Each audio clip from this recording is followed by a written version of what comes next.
Yusuf tura ɗan dawakin toba na abba ne. Mai magana da yawo na abba uban gidanmu ne. Abba ne zaɓi na A Kano gwamna na.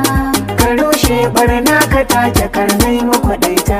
A kima ka fi su abba don sun maka keta.